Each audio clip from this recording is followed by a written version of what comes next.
of God, there's no contradiction. Everything just sits quietly and nicely. So don't let me veer to another thing. But do you get my answer anyway? All right, next person. Praise the Lord. Hallelujah. Please, Pastor, I just want to ask a question. Yes, sir. What of if you want to make decision or somehow God has given you instruction to do something on it, and maybe you've not got the little details and so on. Can you still consider it to be risk? And can it fail? Okay. So if I get your question, sir, you've got the big picture from God, but you don't have the details yet. And you want to move with the big picture. Is that a risk? Is that a risk-taking or not? Okay.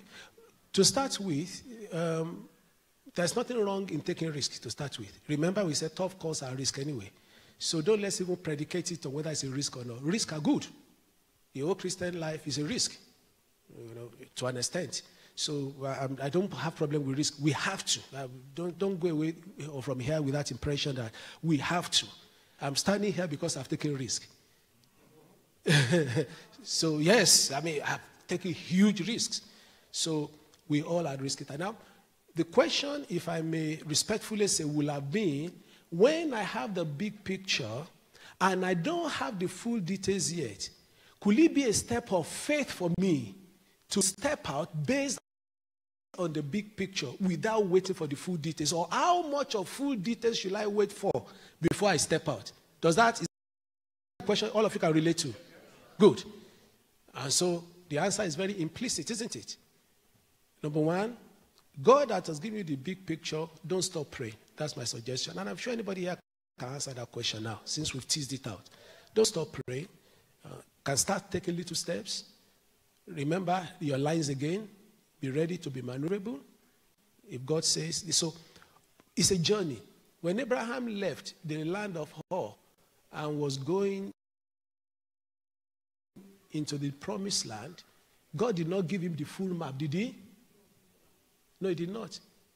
Even GPS don't give you full map.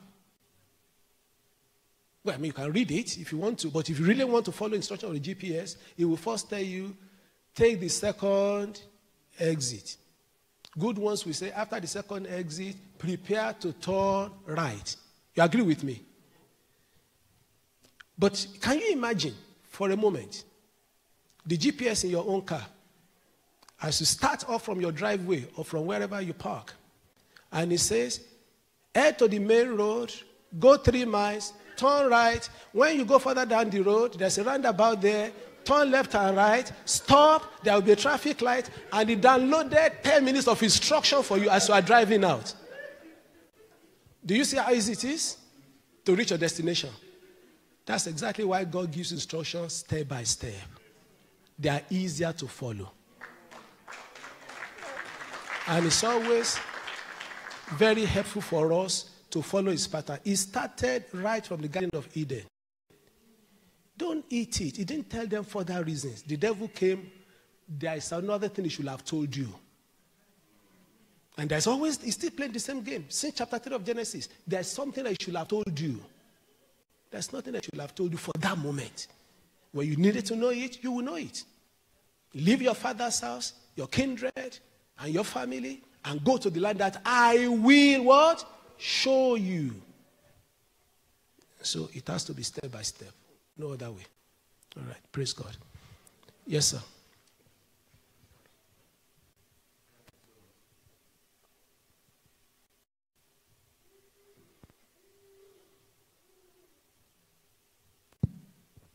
Thank you so much, sir, for this session.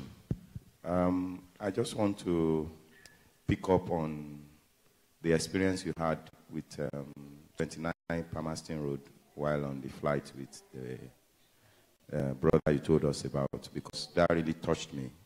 Because in my mind, I believe when it comes to tough decisions, it has to do with people. For example, family, you have to think of your children, your wife. If it's ministry, you are working with people, and we can go on and on like that.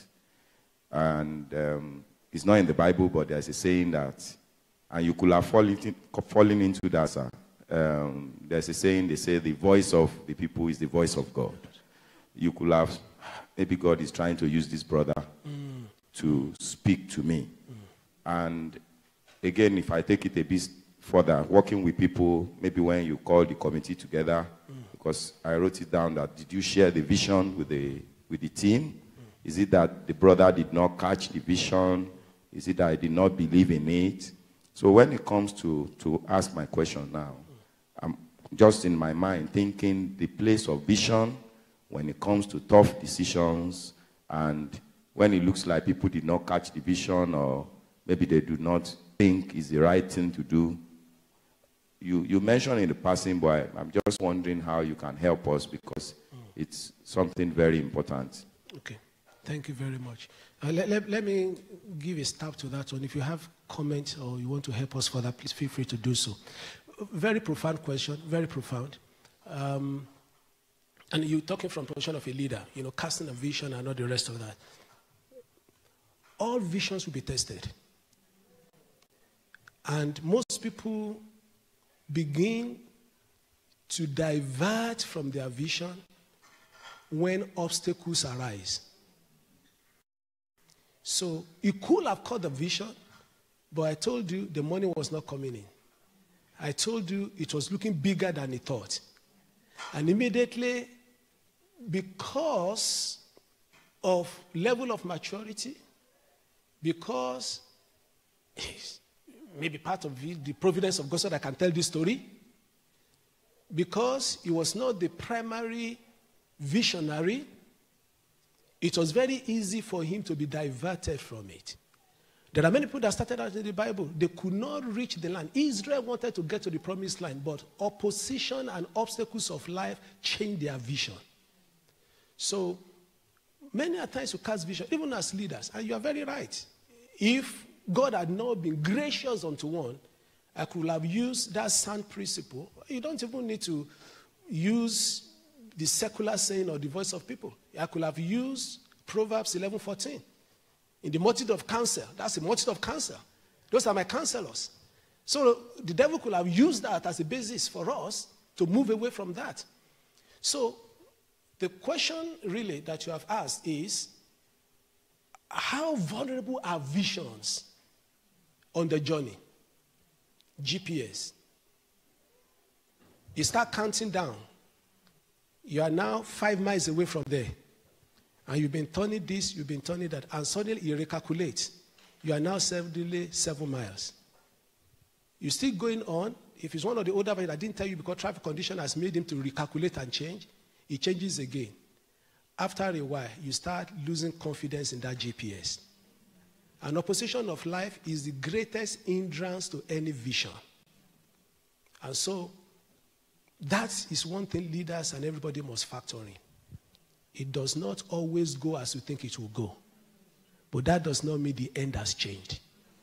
The journey may suddenly have been recalculated and made longer, but never forget you will still get there. That's one area where I suggest stubbornness a little bit. Let's see how this will end. And I always guide people. I say, you pursue this for so long, get to the point of total failure, and then you will never have regret. I mean, you know that's a closed chapter. And don't stop 2 miles from there. Don't stop. Just fail completely. Then you know that that's a fail. It might take a year of your life. It might take 2. But believe you me, 5 years down the line, it will pay for itself. So, though we say we are not risk takers, you are sensing some risk in that now. And whether you like it or not, it's a reality of life. So, sir, I think my understanding for that was not so much vision, and because I think we casted the vision. I thought they understood the vision. And because even the previous one, they would have rode on that. It's very easy now to say they just finished one. I mean, and they were not there when I said, you guys did this one. I should have just said, okay, if you did this less than 2 years ago, this is doable now.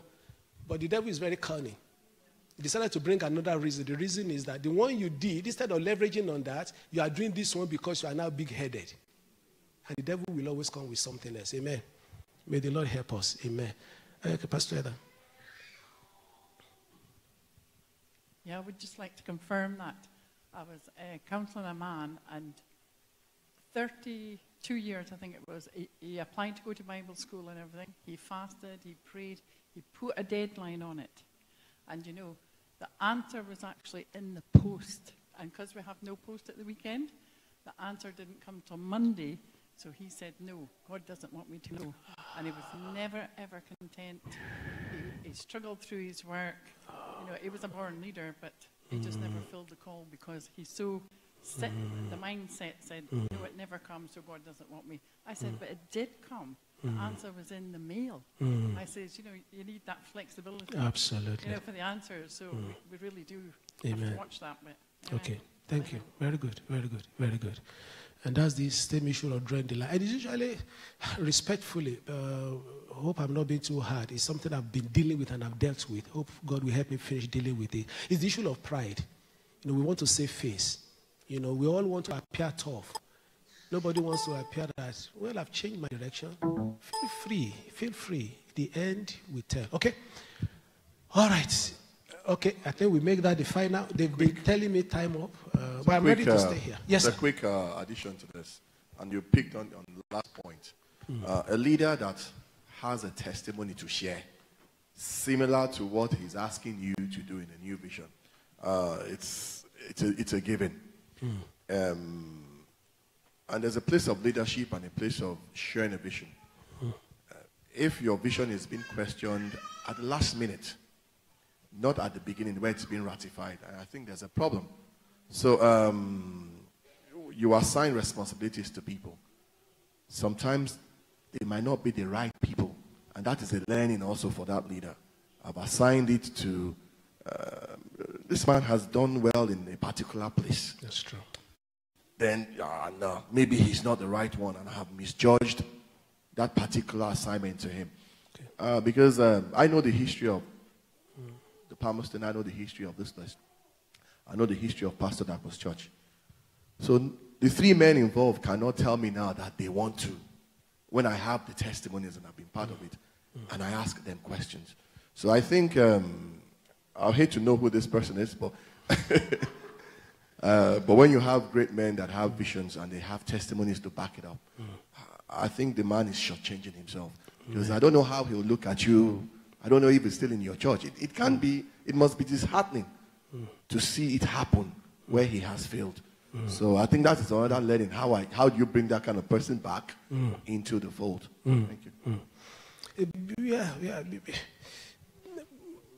My answer is probably not typical that we'll give now. Let's see the providence of God in this. Let's see God building a story for himself in this. Let's just see that. Let's see that. I totally agree with you. Principles to be learned, which must be followed. Track records are very important.